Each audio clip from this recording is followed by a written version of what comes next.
देहरे धड़ा छौ जहाको नहीं समस्ते हंती व्यस्त तेबे ए छौ एभली मात्रा रे माड़ी जाए जहाको देखिले लोके कहती ये व्यक्ति जनक कौन से मारात्मक रोगरे पीड़ित अछंते केते जण उपाय करिबा सत्ते मध्य एही दागटी संपूर्ण भाबरे लिभि न थाए तेबे एथि पई बहु प्रकार मेडिसिन भी खाइबा आरंभ करंती किंतु एबे एमिति किछि उपाय रहिछि जहा कि एही देहरु धड़ा दाग को संपूर्ण भावरे लिभे देब।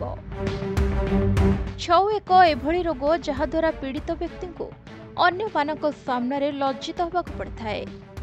छौ होइथिबा व्यक्ति शरीर केतक स्थान रे त्वचार रंग धड़ा हो पड़े फल बाकी अंश अपेक्षा यह अलग दिसे। एहार एलोपैथिक चिकित्सा मध्य संभव किंतु तार साइड इफेक्ट रही। तेबे आमे आज आपनकु केतक एभली घरोई उपचार कहबू जहाको व्यवहार करी आपण ए छौरु मुक्ति पाई परिबे। कुहा जाय शरीरर इन्फेक्शन दूर करिबारे सहायता होइताए नीम पत्र। तेबे नीम प्रमुख भूमिका ग्रहण करे एही इन्फेक्शन को भल करिबारे।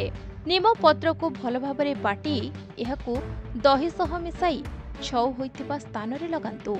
सुखी जिबा परे एहाकू धोई दियंतु। एभली किछि दिन करिबा परे छौ समस्यारू निहाती भाव मुक्ति पाइबे। छौ होइथिबा स्थान रे आपण नीम तेल भी लगे पारिबे। सेहि भली नीम पत्र को बाटी जूस करी पीबा द्वारा एही छौ भी भल होइथाए। छौ होइथिबा जगह रे नडिया तेल भी लगे पारिबे। नडिया तेल रे एंटीबैक्टीरियल और एंटी इन्फेक्शन गुण रहिछि जहा छौ समस्या को दूर करे। सेहि भली राति रे एक तंबा पात्र रे पानी भरी रखंतु। सकाळे उठी एही पानी पियंतु। देखिबे धीरे धीरे ए छौ दूर हो जिवो। ब्यूरो रिपोर्ट प्रतिदिन टीवी।